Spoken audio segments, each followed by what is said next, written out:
Banyak orang yang salah kaprah dalam memahami keris. Banyak orang yang salah kaprah memahami keris, selalu mengidentikan keris itu dengan masalah klinik. Banyak orang mengidentikan selalu langsung menjustifikasi bahwa pemilik keris ataupun penyuka keris, kolektor keris itu langsung diidentikan sebagai klinik. Padahal bagi saya keris merupakan warisan budaya Indonesia yang sudah diakui oleh UNESCO. Keris ini adalah khazanah budaya Nusantara yang sudah diakui oleh UNESCO. Ketika kita mempelajari keris, jangan kita hanya melulu terkurung atau terbelenggu dengan masalah klinik. Karena peruntukan keris ini bukan untuk klinik saja. Manusia bermacam-macam, bahkan asalnya untuk apa? Untuk kebutuhan hidup. Di mana keris ini merupakan senjata untuk bertahan hidup orang-orang tua kita dulu. Yang kita kenal juga selain keris ada senjata yang lain, ada golok, ada pisau. Keris tidak hanya melulu tentang masalah klinik. Bagi saya keris lebih kepada simbol yang memiliki filosofi yang tinggi. Dari keris kita bisa mempelajari tentang keluhuran budaya Nusantara. Bagaimana? Saya ceritakan sedikit ya. Ketika ada orang yang lebih tua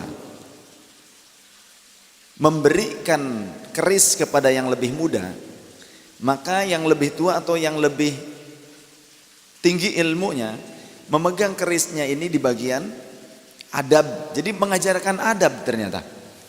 Ketika orang yang lebih tua memberikan keris kepada yang lebih muda, maka memegangnya dengan tangan kanan, kemudian dipegang bagian atas keris, bagian leher keris. Nanti yang lebih muda diserahkan seperti ini, contoh kayak Sodikin, pegang, menyerahkan pegang ininya, gitu. Bawahnya jangan. Ya, jadi diserahkan kepada saya. Nah saya menerimanya, orang yang lebih muda, orang yang lebih bawah ilmunya, saya menerimanya tuh bagian bawahnya dengan dua tangan.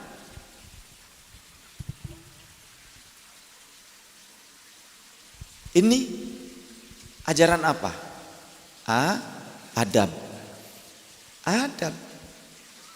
Leluhur kita sudah menjaga tradisi etika, good attitude. Sedemikian ribuan tahun yang lalu, ratusan tahun yang lalu, ratusan tahun yang lalu, kita sudah diajarkan tentang etika yang baik, bagaimana unggah-ungguh, gitu ya kan? Jadi unggah-ungguh ini sangat-sangat terpuji. Seperti Sidoarjo. Di Sidoarjo itu, kalau ada orang wafat, di depan rumah ada tanda-tanda bahwa rumah ini sedang berduka, ada yang wafat. Maka ketika rumah itu ada di pinggir jalan, pengendara motor itu akan turun dari motor dan motornya dituntun. Di Sidoarjo. Ketika rumah orang yang meninggal itu di pinggir jalan, sedangkan banyak pengendara jalan melihat ini ada orang yang wafat di rumah tersebut, mereka akan menuntun, turun dari motornya, jarak beberapa meter, melewati rumah tersebut dalam kondisi menuntun motor, rame-rame semua. Karena apa? Menghormati orang yang wafat. Dari mana asalnya? Rasulullah Shallallahu Alaihi Wasallam pernah di hadapan beliau ada satu jenazah yang kemudian Rasulullah berdiri, maka para sahabat pun berdiri. Kemudian jenazah kedua lewat, Rasulullah sedang dalam kondisi duduk. Rasulullah bangun lagi, kata sahabat, ya Rasul, itu adalah jenazah orang kafir. Maka Rasul kemudian berkata, Bukankah dia juga manusia? Masya Allah. Akhlak Rasulullah. Karena visi dan misinya Rasul itu bu'ittu liutammima makarimal akhlak. Aku diutus untuk menyempurnakan akhlak manusia. Kemudian ketika yang memberikan orang yang lebih muda, walaupun memberikan keris ini orang yang lebih muda atau yang lebih bawah ilmunya, seperti saya contoh, saya memberikan kepada yang lebih tua, ini tetap megang bawahnya, ya seperti ini, dan nanti yang lebih tua akan menerima bagian lehernya, seperti ini. Coba, begini adab yang diajarkan oleh orang-orang tua kita dulu. Ini hanya dari keris saja kita diajarkan adab. Uak saya, Pak De saya ulama. Beliau mengajarkan kepada saya pekarang itu senjata-senjata, alat-alat perkakas, ya. Entah linggis, entah pacul, entah apa. Pak De saya ngajarkan kepada saya, jang ulah sok ngalengkahan pakarang. Jangan membiasakan diri melangkahi perkakas. Itu etika. Karena apa? Perkakas ini membantu kita. Pacul untuk macul di sawah. Tujuannya untuk nandur padi. Padinya nanti dimakan. Apa bedanya dengan kamu melangkahi makanan? Bahan makanan dilangkahi, belum jadi makanan yang siap saji, bahan makanan dilangkahi. Kira-kira bagaimana? Kita dididik kesopanan, kita diajarkan sopan santun, akhlak, itu dari hal kecil saja. Jadi kalau apa-apa klinik, apa-apa mistik lain sebagainya, otakmu itu yang kurang waras, ya, karena berarti pemahamannya kurang luas. Tahunya itu saja, makanya gampang nyalahin orang lain. Ya. Aneh luar biasa orang yang kadang pengetahuannya sedikit, tapi sering gampang nyalahkan orang lain. Apa-apa musyrik. Apanya yang musyrik? Kalau gitu kita nggak boleh pakai pisau. Kalau gitu kita nggak boleh pakai golok dong. Mbah saya, seorang ulama besar, guru Bung Karno, guru Bung Hatta, dan guru dari para ulama, Tubagus Muhammad Mansur, ayah dari nenek saya, wali juga. Menurut para ulama, beliau sudah mencapai maqam aulia Allah. Beliau juga punya guru, yakni ayahnya kakek saya, Said Ahmad Zakaria, mufti di Masjidil Haram, salah satu pengajar di Masjidil Haram, ulama di Masjidil Haram pada masa beliau hidup.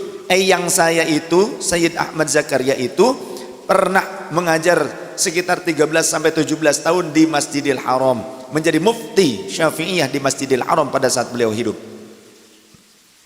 Masa beliau mengajarkan atau mengamalkan kesyirikan? Orang bodoh sekali kalau orang yang menganggap beliau seperti itu. Apik beliau itu luar biasa wiroinya. Eyang dan embah saya, bapaknya kakek saya, bapaknya nenek saya, dua-duanya kemana-mana selalu bawa golok. Sampai sholat pun beliau selalu menyisipkan golok di samping kiri dari pinggangnya. Sampai sekarang goloknya ada di saya. Kemana-mana pakai golok. Sholat sampai sholat bawa golok. Dari mana? Ternyata kalau kita telaah dari sirah nabawiyah, para sahabat pun mereka sering membawa senjata-senjata, belati-belati, pisau-pisau, ya, sampai mereka ketika sholat. Sehingga ada yang menafsirkan pada saat berbedanya posisi tangan pada saat berdiri, ada yang di sini, ada yang agak ke sini, begitu kan, ada yang ke bawah. Itu menurut sebagian ulama karena mereka para sahabat berbeda-beda jenis senjatanya dan posisi penempatannya di bagian pinggang mereka. Tuh, begitu. Ya. Maka coba belajar, belajar dan belajar. Kita kembali ke keris. Kemudian pada saat kita membuka keris, ini pun diajarkan beberapa filosofi. Ketika membuka keris itu ada adabnya. Jadi kepada perkakas saja kita diajarkan adab, apalagi kepada sesama manusia. Dengan hewan ada adabnya, dengan sesama makhluk Allah ada adabnya. Begitu. Bagaimana kita adab terhadap sesama makhluk Allah, dengan hewan ada adab. Dari mana? Hadits Rasul sallallahu alaihi wasallam, beliau memberikan penjelasan. Ada seorang wanita pezina, dia sedang berjalan di gurun di satu wilayah yang tidak berpenghuni. Kemudian dia mencari sumur karena haus. Dia dapatkan sumur jadi-jadian kalau di sana itu. Curam, harus turun ke bawah, agak besar lubangnya. Turun ke bawah, kemudian dia minum dari sumur tersebut. Ketika naik ke bibir sumur, si wanita pezina tersebut melihat seekor anjing yang menjilati tanah. Dia pikir itu adalah air, padahal itu adalah fata morgana. Maka kemudian terasa empati di dalam dada, rasa kasih sayang terhadap sesama makhluk Allah, walaupun anjing makhluk yang najis menurut fikih. Dia turun wanita tersebut ke dalam sumur, dia buka, lepaskan khufnya, sepatu kulitnya, kemudian dia isi dengan air, dia gigit naik ke atas, dia kucurkan ke mulut anjing karena kasihan ke anjing. Maka kata Rasul, Allah bersyukur kepada hambanya, Allah saja bersyukur kepada hambanya, dan kemudian Allah mengampuni wanita tersebut. Masya Allah. Itu sikap kepada anjing. Bagaimana sikap kita kepada manusia? Maka dari ini ada filosofi-filosofi yang dalam, ada pelajaran-pelajaran yang luhur, di mana Rasulullah mengajarkan, yuk kalian ini manusia, bu ya bisa ngeuwong ke uwong, memanusiakan manusia dibandingkan memanusiakan anjing. Kalau anjing saja bisa diperlakukan seperti itu, kenapa kalian tak berkasih sayang dengan sesama manusia? Jadi aneh sekali kalau ada orang berlabelkan asatid, berlabelkan sebagai tokoh masyarakat, berlabelkan sebagai penceramah, tapi ternyata hanya mengajarkan caci maki saja, hanya mengajarkan kedengkian, kebencian, fitnah dan sumpah serapah. Maka aneh sekali. Sedangkan yang dicacinya manusia, apalagi sesama muslim, Tuhannya sama-sama Allah, nabinya, rasulnya sama-sama Nabi Muhammad SAW satu, Qurannya satu, Al-Quranul Karim, kalamullah, Ka'bah sebagai kiblatnya sama, kemudian mengaku sebagai ikhwanul muslimin, itu adalah saudara muslimnya. Tapi kenapa kok selalu membuat fitnah, menebar kebencian? Pantas tidak jika ingin dikatakan sebagai pejuangnya Rasulullah, jika akhlaknya demikian? Pantas tidak? Maka itu pun hal ini menjadi pecut cambuk untuk saya. Doakan al-fakir, nasihati al-fakir jika salah, jika ada kalimat yang tidak baik, sikap yang tidak bagus, nasihati. Karena saya manusia, al-insan mahallul khata' wan nisyan, tempatnya salah dan lupa, kurang, memiliki kelemahan, ya. Jadi dari keris ini kita bisa mengambil pelajaran-pelajaran etika yang luhur yang diwariskan oleh leluhur kita. Kebudayaan Nusantara ternyata begitu sudah lama sekali, budaya yang cukup purba. Kalau kita melihat dari pakaian-pakaian adat di Indonesia, itu tidak hanya satu. Indonesia tidak hanya satu suku, betul tidak? Eropa satu etnis, tapi dipikul oleh beberapa negara. Afrika satu etnis, dipikul beberapa negara. Kemudian etnis Oriental, Tionghoa, yang sejenisnya dipikul oleh beberapa negara. Ada Korea, ada Tiongkok, ada Jepang. Asalnya itu satu rumpun. Tapi Indonesia beberapa suku, beberapa banyak bahasa, kebudayaan yang begitu luas dan banyak sekali dipikul oleh satu negara. Berarti ini adalah tugas yang besar bagi seorang pemimpin negeri Indonesia. Siapapun yang jadi pemimpin di negeri kita, entah saat ini atau hari esok yang akan datang, tahun manapun, entah saat kita sudah tiada, kita doakan semoga para pemimpin di negeri kita, siapapun itu yang terpilih dengan sah, dengan ridho Allah Subhanahu wa taala, semua kita doakan agar menjadi pemimpin yang adil, menegakkan keadilan, menjaga kedaulatan NKRI, Negara Kesatuan Republik Indonesia, dan juga menjaga khazanah kekayaan budaya leluhur Indonesia, yang itu semua tentu bukan tugas yang ringan, tapi itu tugas yang berat, terlebih ketika menghadapi orang-orang yang mereka memaksakan kehendak ingin Indonesia hanya satu warna. Tak bisa menerima kenyataan mereka lahir di negeri kita sudah banyak warna di negeri ini, betul. Tapi mereka ingin membuat satu warna di Arab Saudi sekalipun tak bisa menjadi satu warna. Ya, kita melihat satu warna di Makkah dan Madinah, tapi di luar Makkah dan Madinah ada warna yang lain. Bagaimana? Sedangkan dulu zaman Rasul saja di Madinah berbagai warna ada di sana. Maka perlu kebijaksanaan, dan bijaksana hanya bisa dimiliki oleh orang yang luas ilmunya, karena orang bijaksana tak mudah untuk menjustifikasi orang lain, tapi lebih dulu untuk menunjuk pada dada sendiri. Sekarang ada filosofi lainnya dari keris. Ketika kita mencabut keris, maka ada etika yang kita pelajari dari keris, etika luhur. Bagaimana?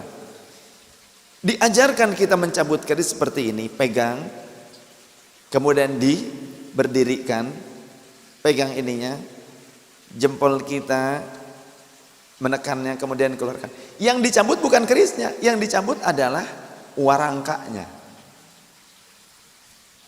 Yang dicabut adalah warangkanya. Kenapa? Kita menghormati susah payahnya orang yang membuat ini, karena keris tidak mudah membuatnya.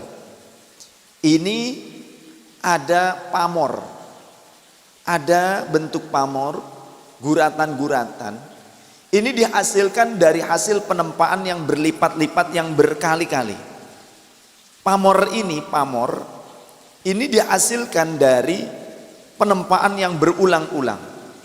Maka bajak seperti ini bisa disebut kategori bajak Damascus steel. Hasil dari penempaan yang berulang-ulang. Bukan mudah membuatnya. Ketika kita membakarnya saja, kayu bakarnya, arangnya harus yang bagaimana, itu harus pilihan. Kemudian juga membakarnya panas, menempaknya tenaganya luar biasa. Sudah ditempa, dilipat, ditempa lagi, dilipat, sampai sekitar 100 kali lipatan. Ada yang seperti itu, ada yang sampai 900 kali lipatan. Artinya ini dapat susah payah. Maka menghormati hasil keringat jerih payah orang lain, ini pun ajaran Rasulullah. Bagaimana? Contoh makanan. Rasulullah mengajarkan ketika kalian disediakan makanan dan minuman yang kalian tidak suka, jangan kalian pernah mengejeknya. Tidak usah kalian memakannya, biar orang lainnya akan memakannya. Rasulullah mengajarkan etika yang luar biasa. Ya. Kemudian ketika kita diberikan kain, pakaian, hasil pintalan orang lain, hasil jahitan orang lain, ketika kalian tidak suka, jangan kalian lantas memperlakukannya semena-mena, dilempar, dikual-kual, jangan. Tapi bagaimana sifat Rasulullah menerima pakaian hadiah dari orang lain? Rasulullah memperlihatkan bagaikan beliau sangat membutuhkannya. Itu ada di dalam Sahih Muslim dan Sahih Bukhari ketika Rasulullah menerima burdah dari seorang wanita. Rasulullah seakan-akan beliau itu memang sedang sangat butuh pada burdah, padahal Rasul punya burdah, tapi Rasul menerimanya dengan penuh rasa terima kasih dan seolah-olah beliau memang sangat butuh. Itulah bagaimana Rasulullah memperlakukan hasil jerih payah orang lain. Masya Allah. Dan Rasul itu tidak pernah menghina hasil kinerja pembantunya sekalipun. Gak pernah Rasulullah melecehkan hasil kerja pembantunya atau siapapun. Beliau selalu memuji dan menerima hasil dari kerja keras orang lain. Itu ajaran Rasulullah sallallahu alaihi wasallam. Ya. Bagaimana lantas jika ternyata kita mencabutnya begini? Maka menurut ajaran etika leluhur kita, menurut kearifan lokal pada saat itu, mencabut senjata dengan cara seperti ini tujuannya ngajak duel. Karena apa? Menunjukkan kesombongan. Masya Allah. Sebegitunya ya, petantah petitih orang tua dulu, ajaran etika orang tua dulu. Jadi begini itu seolah-olah ini aja sudah begini, udah gayanya luar biasa ya. Ini menunjukkan secara unggah-ungguh, ini menunjukkan orang yang sok gagah. Bagaimana etika kita diajarkan antara kita dengan orang yang lebih tua, dengan sesama yang satu level umurnya dengan yang lebih muda. Kemudian bagaimana kita dengan pandita gomo, ulama. Pandita gomo itu istilah bahasa Sanskerta, ulama bahasa Arabnya. Kemudian bagaimana dengan pandita ratu kepada sultan, sikap kita kepada sultan. Maka ketika saya datang ke kesultanan pun sebelumnya saya sudah bilang ke beberapa sahabat kita, saya akan datang kepada sultan sebagai adik kecil beliau. Begitu, saya akan datang kepada sultan sebagai adik kecil beliau. Ketika sultan diusung di tandu, saya ikut dalam beberapa saat walaupun hanya sejenak, sebentar menandu beliau, karena saya memposisikan diri sebagai adik kecil beliau. Ini tidak akan bisa dilakukan kecuali kita harus merendahkan hati kita. Kita harus belajar etika, adab. Ini sekelumit tentang filosofi yang kita bisa ambil dari ajaran-ajaran luhur para leluhur kita tentang akhlakul karimah. Faham? Fahim tuh? Semoga kita tidak mudah untuk menjustifikasi orang lain. Kemudian ini sudah diakui oleh UNESCO, ini adalah kekayaan khazanah Nusantara Indonesia.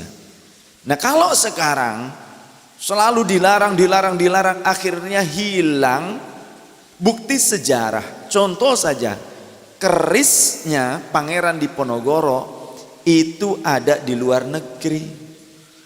Banyak sekali bukti sejarah para pejuang-pejuang kita, leluhur kita, Pangeran Diponegoro, kemudian yang lainnya, yang ternyata sudah berada di tangan orang-orang asing.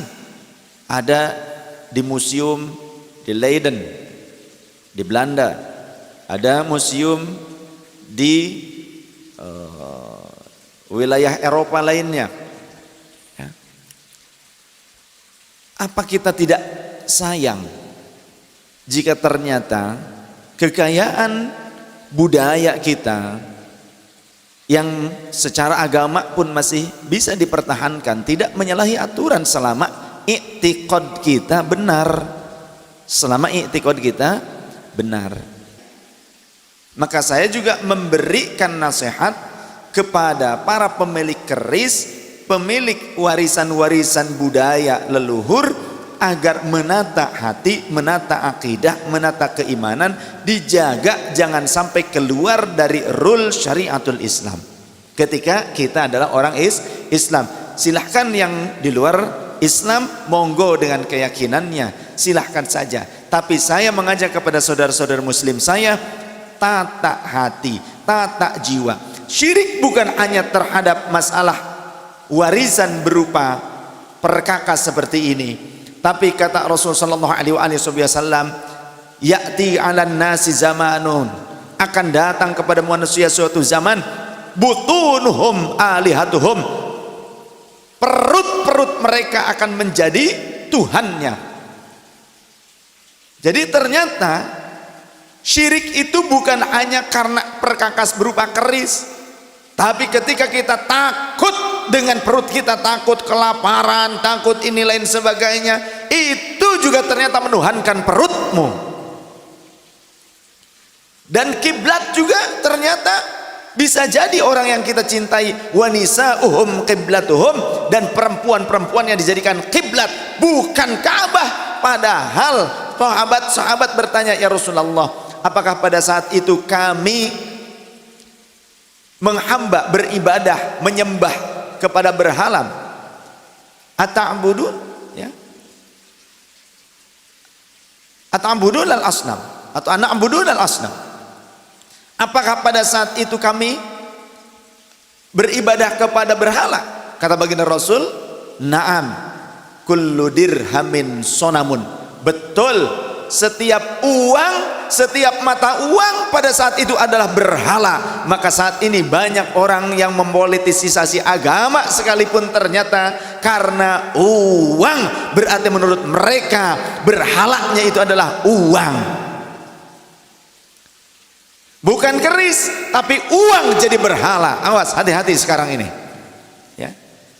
Bukan peninggalan leluhur, tapi ternyata duit yang walaupun tidak berupa uangnya, hanya berupa angka saja di SMS. Ini saya sudah transfer sekian, di WhatsApp, nih bukti transfer sekian. Senang, bahagia, manut nurut dengan orang yang ngasihnya. Tapi kalau enggak kebagian, marah. Karena apa? Proyek gak dapat. Masya Allah. Yuk tata hati kita, belajar supaya tidak salah kaprah dan tidak mudah untuk menjustifikasi, menyalah-nyalahkan orang lain. Rasulullah juga punya peninggalan. Ada orang yang berdusta, orang-orang Salafi Wahabi berbohong, Rasulullah tidak punya peninggalan. Bohong. Rasul punya kolansuah peci yang ada imamahnya, masih ada sampai sekarang di museum-museum peninggalan beliau. Pecinya nyongcot seperti ini. Ada banyak orang sekarang kalau melihat saya dengan peci yang nyuncung seperti kubah masjid, langsung menjustifikasi Syiah. Dari mana literatur yang mengatakan kalau pakai peci nyongcot berarti Syiah? Dari mana literaturnya? Itu tukang dusta, tukang bohong, jangan diikuti. Rasulullah pecinya, beberapa peci Rasul masih tersimpan sekarang di museum, diantaranya di Topkapi. Itu nyungcung seperti ini. Maka ini pun peci dari Maulana Syekh Syam, dari Maulana Syekh Nazim di Turki, ya, diproduksi peci-peci seperti ini di Siprus, Turki. Di sana negara Muslim, Hanafi. Di sana pula terdapat sisa-sisa peninggalan Rasul. Ada imamahnya. Sekarang ada Ustadz Salafi Wahabi yang mengatakan imamah itu bukan sunnah, ini ngikutin orang Hindu katanya. Astagfirullah. Lihat di dalam kitab Syama'il Al-Muhammadiyah karya Imam At-Tirmidzi, ada sekitar 6 hadits dan 1 athar yang menjelaskan di mana Rasulullah menggunakan imamah. Sunnah ini dibilang ngikutin orang India katanya. Itu Ustadz, mohon maaf, kurang gaul, ya, kurang gaul, kurang piknik. Kasihan saya. Yang saya kasihan lagi umat pengikutnya. Jadi akhirnya mereka terbawa nggak paham, terbawa salah kaprah. Kemudian Rasulullah juga punya pedang.